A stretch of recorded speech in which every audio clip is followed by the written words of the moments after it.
Hoy nos vamos a sumergir en el comienzo, un poco denso, sí, pero absolutamente crucial, de una de las historias más legendarias que existen. Vamos a hablar de un mundo que a primera vista parece pura paz, pero si rascamos un poquito, veremos que sus cimientos están forjados en la guerra y en una ambición de poder que lo consume todo. Y bueno, justo en el corazón de todo ese poder, de esa ambición, están estas palabras, que la verdad dan un poco de escalofríos. Es un verso muy antiguo, pero ojo, no es solo un poema, es en realidad una profecía, una que describe perfectamente la naturaleza del mal que va a definir toda esta saga. Pero a ver, lo más curioso de todo es dónde arranca esta historia. Uno pensaría que un poder así estaría en una fortaleza oscura o en manos de un rey todopoderoso, ¿no? Pues no. Todo comienza aquí, en el lugar más improbable que se puedan imaginar, la comarca. Un rinconcito súper tranquilo del mundo, de esos que la historia parece haber olvidado por completo. Y la gente que vive ahí, bueno, los hobbits son todo un caso. Son un pueblo súper peculiar. Lo suyo es la paz, la tranquilidad, la buena tierra para cultivar y, sobre todo, la comida. O sea, si pueden se echan hasta 6 comidas al día. Las aventuras las odian, ¿eh? Para ellos son solo interrupciones molestas. Valoran las cosas simples de la vida. Y justamente por eso el resto del mundo como que no les presta mucha atención, los subestiman. Y justo en medio de toda esta normalidad vive un tal Bilbo Bolsón.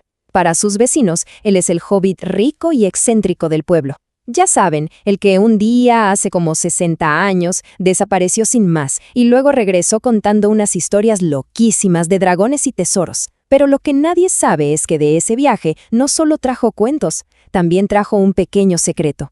Un anillo de oro que, casualmente, lo hace invisible. Ok, a ver, antes de seguir con la historia del anillo, creo que es súper importante hacer una pequeña pausa. Tenemos que entender cómo el autor, Tolkien, pensó este mundo. Porque, en serio, no es un simple cuento de hadas. Es algo mucho, mucho más profundo. Miren, a Tolkien no le gustaba nada la alegoría. O sea, esa idea de que el autor te dice, esto significa esto otro. Él odiaba eso. Lo que a él le interesaba era lo que llamaba aplicabilidad. ¿Qué es eso?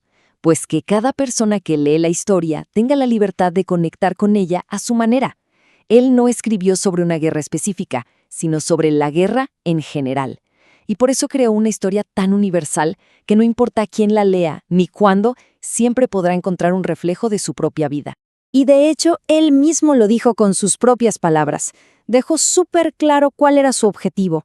Quería crear una historia que se sintiera como un pasado perdido, real, no un sermón con disfraces. Quería construir un mundo con su propia historia, con sus propios idiomas, sus propias leyendas.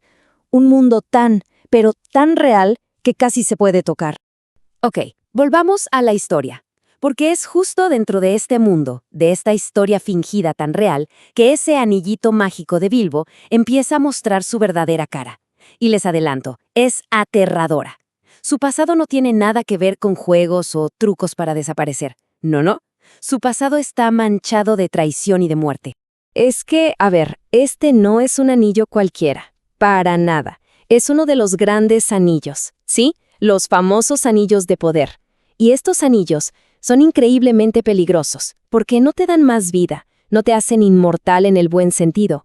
Lo que hacen es estirar tu vida. La diluyen, la hacen tan larga que al final cada minuto se vuelve un fastidio, una carga insoportable. Es como vivir en un atardecer que nunca termina. Si seguimos su rastro, es una historia de pura traición. Primero fue cortado de la mano del mismísimo Sauron, luego traicionó a su nuevo dueño Isildur y lo llevó directo a la muerte. Pasaron siglos y cuando por fin reapareció, ¿qué creen? Causó otra muerte. Lo encontró un tal Déagol y su propio amigo, Sméagol, lo mató en el acto para quedarse con él. Este Sméagol, completamente corrompido, se transformó en la criatura que conocemos como Gollum y se escondió con el anillo en la oscuridad por 500 larguísimos años, hasta que el anillo, que tiene voluntad propia, sintió que su verdadero amo estaba volviendo y simplemente lo abandonó. Y es justo aquí donde la historia da un giro increíble. donde el destino, o llámenlo como quieran, mueve sus piezas. En la oscuridad más absoluta, cuando el anillo está solo, no lo encuentra un guerrero poderoso ni un mago sabio, no. Lo encuentra la persona más, pero más improbable de todas, Bilbo Bolsón. Bueno, pasan las décadas, y el mago Gandalf siempre tuvo la sospecha de que ese anillo de Bilbo era algo más, que no era un simple juguete. Pero una sospecha no es suficiente, ¿verdad? Necesitaba una prueba, algo que no dejara lugar a dudas. Necesitaba una forma de obligar al anillo a confesar su secreto más oscuro. Y es que, claro, ¿cómo confirmas la identidad de algo así, de un objeto forjado en la pura oscuridad? No es fácil, ¿eh? La respuesta no estaba en ningún libro antiguo, estaba en el anillo mismo, en su propia esencia, esperando el momento justo para salir a la luz. Así que Gandalf hace algo que a primera vista parece una completa locura. Agarra el anillo y ¡pum!, lo tira directo al fuego de la chimenea. A ver, cualquier otro pedazo de metal se habría derretido, deformado, pero este anillo es distinto. Es una creación de poder puro, y solo algo tan poderoso como el fuego podía obligarlo a hablar. Y cuando lo saca de las llamas, pasa algo increíble. El anillo está completamente frío al tacto. Y entonces, la verdad por fin aparece. Unas líneas de fuego, como si fueran venas de luz, empiezan a recorrer toda la banda de oro, formando una inscripción en la lengua oscura de Mordor. Y ahí está. Se acabaron las dudas, se acabaron las sospechas. Esto no es un simple anillo mágico, es el anillo único. El anillo para gobernarlos a todos.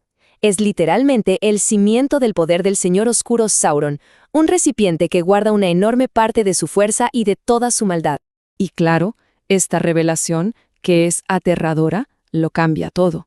De repente, lo que era un simple recuerdo, un objeto heredado de un tío, se convierte en una carga pesadísima, una carga que podría, literalmente, decidir el destino del mundo entero. Y para que nos demos una idea de la gravedad, la situación es crítica. El poder del enemigo, de Sauron, está creciendo otra vez. Y solo le falta una cosa, una sola cosa, para asegurar su dominio y cubrir la tierra en una nueva y terrible oscuridad. Y esa única cosa es este anillo. Y aquí viene lo más increíble de todo. Por esos giros del destino, esa pieza clave no está guardada en una fortaleza de los elfos, ni en una bóveda secreta de los enanos. No, está en el bolsillo de Frodo Bolsón, el sobrino de Bilbo. Un hobbit que jamás ha puesto un pie afuera de la comarca, de repente tiene en sus manos el objeto más poderoso, más deseado y más temido de todo el mundo. Y con esto se plantea la pregunta central, la que va a definir toda esta saga monumental. ¿Cómo es posible que el más pequeño de los pueblos, alguien que solo ama la paz y la tranquilidad, pueda siquiera hacerle frente a un poder tan oscuro y absoluto? Es la lucha del individuo contra el imperio, de la esperanza contra la más profunda desesperación. Y todo, absolutamente todo, comienza aquí, con un hobbit y el enorme peso de un pequeño anillo de oro.